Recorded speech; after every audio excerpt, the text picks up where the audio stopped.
Got the Lincoln back last week. It now has vintage air in it.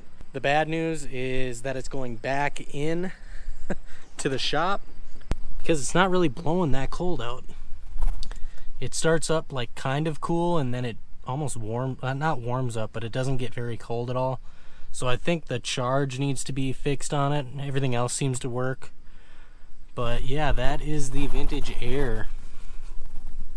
This is the Heritage series, so it's obviously the under the dash unit. And that's how all that is there. And I'll go under the hood here and show you guys what they did for the bracket. So here's the AC compressor, and then they had to fab up this bracket here. It might be kind of hard to tell, but they went around the power steering dipstick there. The bracket itself looks pretty good, so I'm pretty happy with that. And this is how they ran the rest of it. The condenser's obviously up front, goes here, and then the lines, so it all looks pretty clean. And then they got it running over here to the switch, and then it runs to the starter solenoid. It's windy. It looks like it might storm out here. But I think the next order of business for me is going to be cleaning up this engine bay, because I don't like the way it looks and I want to be able to pop the hood. But yeah, so we got the Lincoln back, which is good news.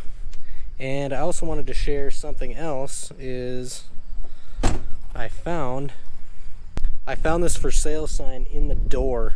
I was taking the door panel off to fix the window. I just had to tap that motor. That's another issue too. I gotta take these motors apart and possibly rebuild them or just clean them out. I'm sure they're filled up with gunk. But anyway, so I get the window working and I look back over at the for sale sign. And then I just thought to myself that, you know what, I'm gonna go ahead and try and call this guy. So anyways, long story short is I called the guy thinking, you know, that there's no way that this number is still gonna be good. Nobody's gonna answer the phone, whatever. So I didn't even bother filming it. Now I wish I could have went back and I would have filmed this. It was a really cool conversation. So anyways, I call the number. The guy answers the phone. You know, just a regular hello. And I said, hey, I just came across your number.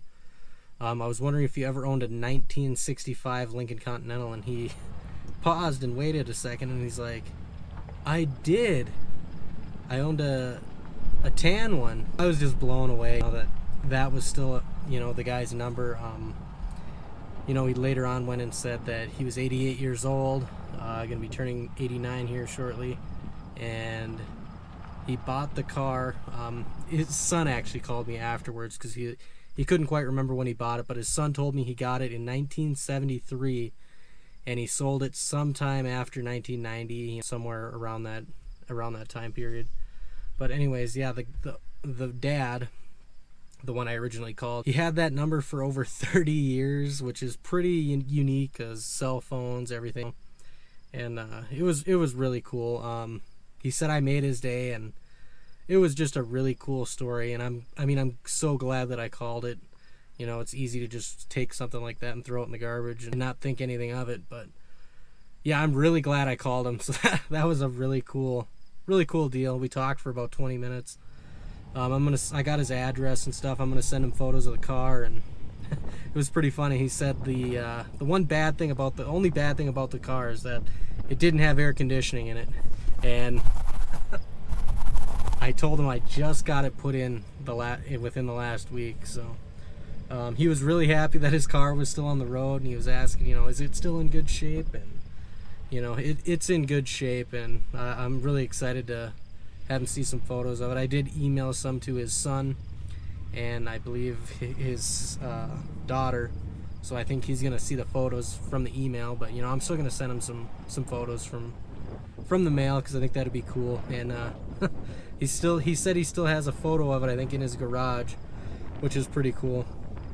But yeah, that was a pretty cool experience. I'm glad the window quit working and I took that door panel off and found that was really something. So I just wanted to share that. But I did pick up a couple cool things I mean, maybe they're not cool to you, but I thought they were pretty sweet. So I went to this antique shop and I found, so this is a Visor caddy is what they call it. It has a box of cigarettes, some notes, a pen.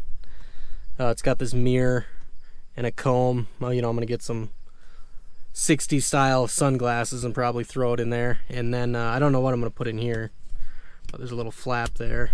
And then it had a thing for maps, so I picked up an old map from the antique shop too. But yeah, I thought that was pretty cool. Again, there's the AC. I'll start it up for you guys. But it blows out really good, so I don't know if you can tell here.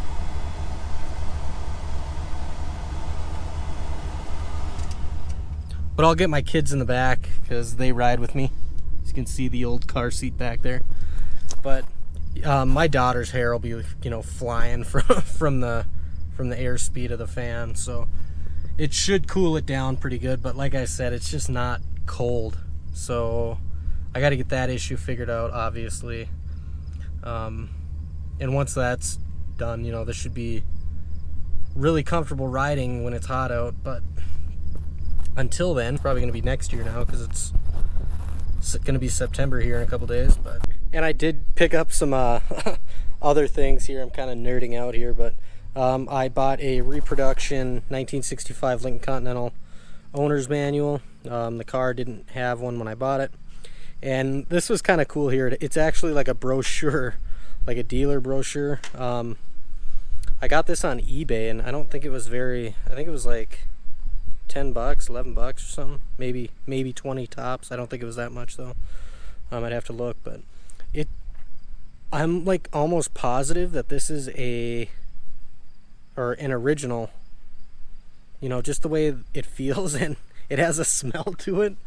So I'm pretty sure that this is like an original brochure, which is really cool. And the previous owner that I bought it from, they actually came back to the town that I live in, and they gave me this maintenance manual, which is massive. This looks like a reprint of an original.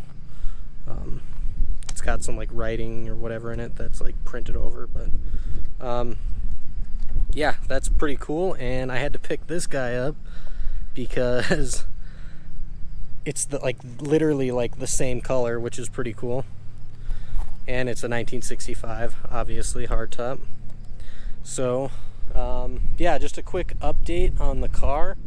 Like I said, the vehicle is going to be going back in on Tuesday, which is tomorrow, to get the AC figured out. And I'm going to be doing a car show here, not next weekend, but the weekend after. So I just got some stuff, you know, for the car show. I think it'll be kind of cool to display some of it. But I better get this stuff back in before the wind destroys it. So alright guys, thanks for watching. If you guys didn't see my other 65 Lincoln Continental videos, check them out. And yeah, gonna be more vids coming on this thing. Definitely gonna be doing more videos this winter on it. I think I'm gonna do some gutting of the interior to get rid of a little mouse issue that we had. So I mean, I think they're gone, but I just want to make sure, and I just want to, you know, maybe I'll put new carpet in. I got the new floor mats here. This one's dirty now from me using it. Needs a good vacuum, but didn't quite match right. I just kind of guessed on the color because I had the car in the shop when I was buying the floor mats, but I don't think it looks too bad. They look pretty good. They look a lot better than those rubber mats that were in here when I got it. So I got those from High-End Motorsports. They turned out really good though. I like the script on them, you know, it like matches the car, and then it's got the Lincoln logo, so pretty cool. Yeah, like I said, check out my other videos, and I will see you guys on the next one. Later.